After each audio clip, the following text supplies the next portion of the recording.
जय हिंद दोस्तों स्टडी राज 25 में आपका बहुत बहुत स्वागत है।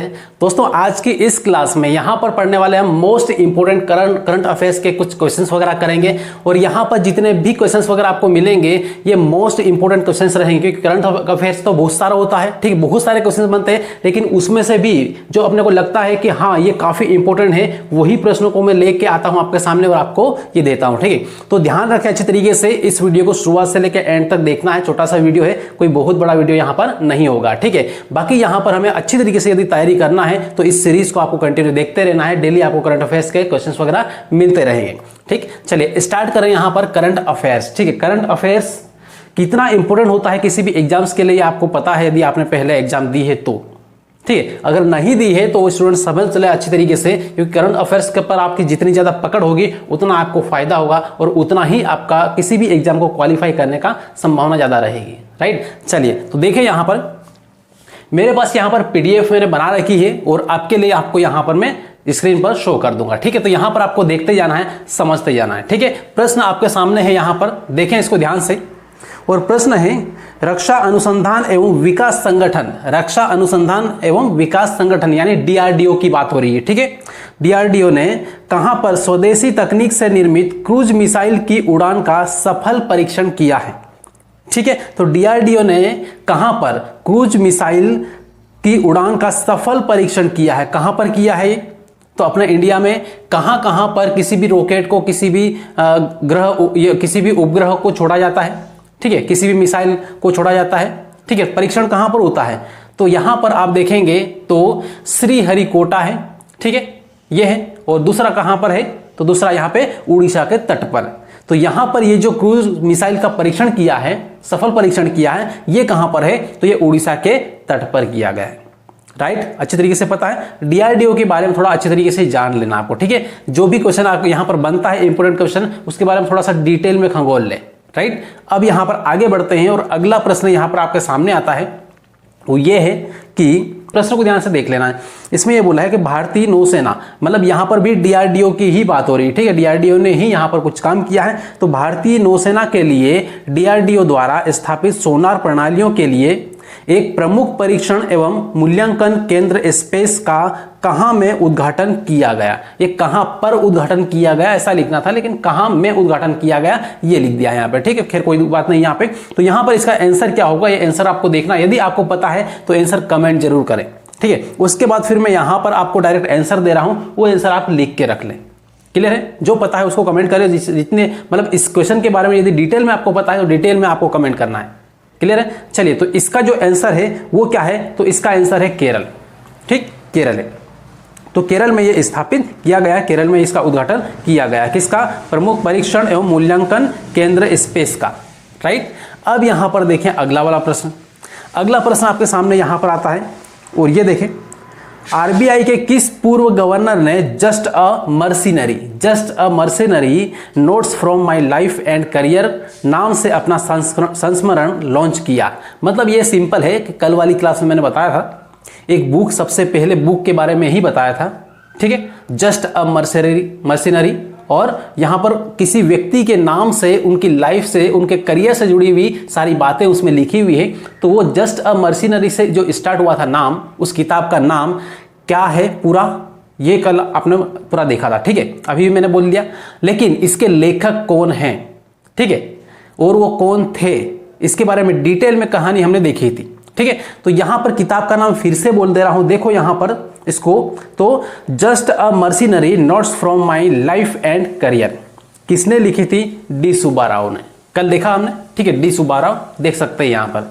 अब ये कौन थे? तो आरबीआई के भूतपूर्व गवर्नर हैं। ठीक है, कौन से नंबर के रहे? तो ये 22वें नंबर के गवर्नर है। राइट, थे।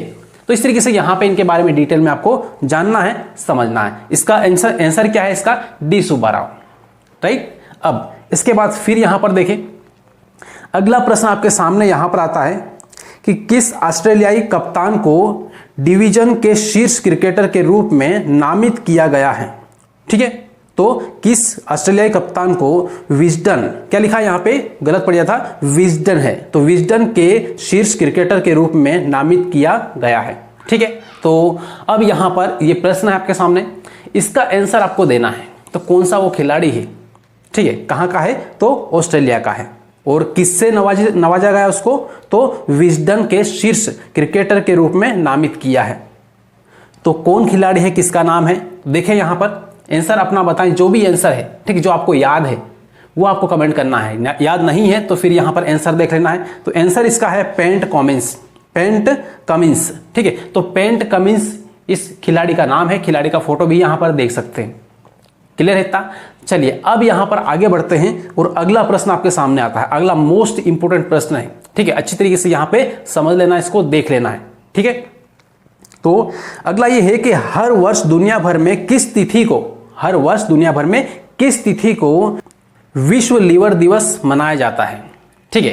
तो हर वर्ष दुनिया भर में पूरे विश्व में मनाते हैं, विश्व लीवर दिवस किस तारीख को मनाते हैं, ठीक है। अब कल का यदि पेपर आपने पढ़ा होगा तो आपने अच्छी तरीके से उसके बारे में डिटेल में पढ़ा भी होगा, ठीक है। उसके बाद में आज अभी यदि कमेंट की बात करें तो आपने कमेंट कर दिया होगा यदि आपने पढ़ा होगा तो, ठीक है। तो वो है कौन, 19 अप्रैल को, ठीक है। 19 अप्रैल को विश्व लीवर दिवस मनाया जाता है, यानी कल 19 अप्रैल गया, ठीक है। आज कितना है, 20 अप्रैल, ठीक। तो इस तरीके से यहां पर ये। अब फिर आगे यहां पर देखिए, तो अगला प्रश्न है, ठीक है, प्रश्न को ध्यान से पढ़ना है, समझना। यहां पर हाल ही में भारतीय सेना ने कहां पर एंटी टैंक गाइडेड मिसाइल परीक्षण अभ्यास आयोजित किया, तो कहां पर आयोजित किया, आंसर आपको पता है तो बताओ, ठीक है। बाकी यहां पर देख लें आप, यहां पर क्या है, तो यहां पर है, इसका आंसर है सिक्किम में। कहां पर है, सिक्किम में, राइट। अब यहां पर देखें अगला वाला, और अगला काफी इंपॉर्टेंट प्रश्न आपके सामने है, और ये है, वो है बॉलीवुड अभिनेत्री से जुड़ा हुआ, ठीक है। अब ये आने वाली एग्जाम के लिए करंट अफेयर्स का मोस्ट इंपोर्टेंट प्रश्न बनेगा। क्या है, किस बॉलीवुड अभिनेत्री को टाइम मैगजीन की दुनिया में 100 सबसे प्रभावशाली लोगों की सूची में शामिल किया गया, ठीक है। तो एक कौन सी हीरोइन है जिसको टाइम मैगजीन पत्रिका आती है, टाइम मैगजीन आती है, ठीक है, उसके 100 सबसे प्रभावशाली लोगों की सूची में, लिस्ट में शामिल किया गया। तो कौन वो हीरोइन है, ठीक है। तो बताएं आप, यदि आपको आपने पढ़ा है, यदि पता है तो, ठीक है। चलिए, तो यहां पर इनका नाम है, देख ले, यहां पर फोटो सही देख सकते हैं, आलिया भट्ट, ठीक है। तो आलिया भट्ट को 100 सबसे प्रभावशाली लोगों की सूची में शामिल किया गया है। क्लियर है इतना, ठीक। दोस्तों यहां पर एक बात को आप जरूर ध्यान रखना है, ठीक है। आज आपके पास जितना भी समय है उससे ज्यादा समय आपके पास कभी नहीं होगा, इसलिए मेहनत सही तरीके से, सटीक तरीके से और बेफालतू की चीजों को साइड में करके फिर करना है, ठीक है, जिसे हम कहते हैं स्मार्ट वर्क। तो अच्छी तरीके से थोड़ा सा ध्यान देना है, प्रश्न को समझना है, क्योंकि मोस्ट इंपोर्टेंट प्रश्न यहां पर है आपके सामने, ठीक। अब देखें, तो यहां पर अगला प्रश्न आपके सामने है, विश्व विरासत दिवस 2024 का विषय क्या है, ठीक है, मोस्ट इंपोर्टेंट है। विश्व विरासत दिवस 2024 का विषय क्या है, मतलब सिंपल बोलो तो उसकी थीम क्या है, ठीक। तो क्या है इसकी थीम, या क्या है इसका विषय, विश्व विरासत दिवस 2024 का, ठीक। तो यहां पे देखो, यहां पर इसका जो आंसर है वो क्या है। चलिए आपके सामने मैं 4 ऑप्शन दे रहा हूं, ठीक है, ऑप्शन दे रहा हूं। सबसे पहला ऑप्शन है विविधता की खोज करें और अनुभव करें, फर्स्ट ऑप्शन है, ठीक है, विविधता की खोज करें और अनुभव करें। दूसरा है विरासत परिवर्तन। तीसरा मतलब स है जटिल अतीत विविध भविष्य, जटिल अतीत विविध भविष्य। क्या ये 2024 का विश्व विरासत दिवस 2024 का थीम है या फिर इसका विषय है। या फिर चौथा वाला द वाला ऑप्शन है, वो ये है विरासत और जलवायु। चारों में से कौन सा वाला है, देखें आप ध्यान से यहां पर। और यहां पर पहला वाला ऑप्शन जो मैंने बोला है क्या है, विविधता की खोज करें और अनुभव करें, ये यहां पर विश्व विरासत दिवस 2024 का क्या है, विषय है, थीम है, राइट। अगला प्रश्न, मनुष्यों की उपस्थिति में पराध्वनिक संकेत उत्पन्न करने वाला लीफ मीटर मेंढक किस जंगल में पाया जाता है। प्रश्न को समझना ध्यान से अच्छी तरीके से, ठीक है, तब जाके आंसर आपका आ पाएगा। मनुष्यों की उपस्थिति में मतलब जब मनुष्य हो तब, है ना, मनुष्यों की उपस्थिति में पराध्वनिक संकेत उत्पन्न करने वाला लीफ लीटर मेंढक किस जंगल में पाया जाता है। तो देखो यहां पर 4 ऑप्शन आपके सामने यहां पर मिल जाएंगे। पहला वाला अ ऑप्शन है, इसमें व्हाइट रिवर नेशनल फॉरेस्ट। दूसरा ऑप्शन आपके सामने है ब्राजीलियन अटलांटिक रेन फॉरेस्ट। और स ऑप्शन है कुकरेल रिजर्व फॉरेस्ट, और द है यहाँ पर नॉर्वे स्प्रू फॉरेस्ट। ठीक है, 4 फॉरेस्ट है, मतलब 4 जंगलों के नाम दिए हैं। इनमें से किस जंगल में ये मेंढक होता है? ठीक है, तो देखो इसमें इसका जो सही आंसर है वो क्या है, तो वो दूसरा वाला है, यानी बी है, ब्राजीलियन अटलांटिक रेन फॉरेस्ट। यहां पर ये मेंढक होता है जिसका नाम है लीफ लिटर मेंढक। ठीक है, ये है, ये जब मनुष्य उनके पास में जाते हैं तो एक पराध्वनिक संकेत उत्पन्न करते हैं। क्लियर है? चलिए अगले प्रश्न पे आ जाए और नेक्स्ट प्रश्न को थोड़ा सा देखें, समझें। हाल ही में चर्चा में रहा सलाई वाइस गोमेस क्या है? सलाई वाइस गोमेस। ठीक है, सलाई वाइस गोमेस क्या है? तो इसका आंसर यहां पर देखना आपको। ठीक है, देख लो यहाँ पे इसका आंसर सीधे सीधे बता दे रहा हूं। ठीक है, सलाई वाइस गोमेस क्या है, तो यहां पर इसका देख लो, दक्षिण पूर्वी प्रशांत महासागर में समुद्री कटक है। क्या है ये? एक समुद्री कटक। कहां पर है? दक्षिण पूर्वी प्रशांत महासागर में। राइट, तो इतना समझ में आया कि सलास वाई गोमेस क्या है, तो ये एक समुद्री कटक है। राइट, दक्षिण पूर्वी प्रशांत महासागर में। इतना क्लियर है? अब यहां पर आगे बढ़े, फिर अब यहां पर देखो, अब तिरंगे से जुड़ा हुआ प्रश्न है और काफी इंपोर्टेंट है। अच्छी तरीके से इसको लिख के रख लेना, भले अलग से कहीं लिख लेना। ठीक है, अच्छी तरीके से रट लेना इसको। ठीक, वो ये है कि जीआई टैग प्राप्त तिरंगा बर्फी उत्तर प्रदेश के किस शहर से संबंधित है? जीआई टैग प्राप्त तिरंगा बर्फी, नाम क्या है? बर्फी, उत्तर प्रदेश के किस शहर से संबंधित है?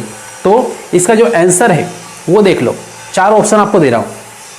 पहला है अयोध्या, दूसरा लखनऊ, तीसरा कानपुर और चौथा वाराणसी। ठीक है, तो इन चारों में से कौन सा वाला आंसर सही है वो आपको बता देना है, वो आपको कमेंट कर देना है। ठीक है, चलिए करें। ठीक, कमेंट कर दिया। अब यहां पर देखिए इसका सही आंसर वो है वाराणसी। कौन सा है? वाराणसी। क्लियर है? अब आगे बढ़े और यहां पर आज की इस क्लास का लास्ट प्रश्न, लेकिन लास्ट प्रश्न के बाद में कुछ यहां पे मोस्ट इंपोर्टेंट इंफॉर्मेशन आपको देने वाला हूं। ठीक है, तो ध्यान से देख लेना इसको। किस संगठन ने रॉकेट इंजन के लिए कार्बन कार्बन नोजल विकसित किया? मतलब कौन सा ऐसा संगठन है इंडिया का जिसने रॉकेट इंजन के लिए कार्बन कार्बन नोजल विकसित किया? तो यहां पर सीधे सीधे इसका आंसर है वो है इसरो। ठीक है, तो इसरो ने कार्बन कार्बन नोजल विकसित किया किसके लिए? रॉकेट इंजन के लिए।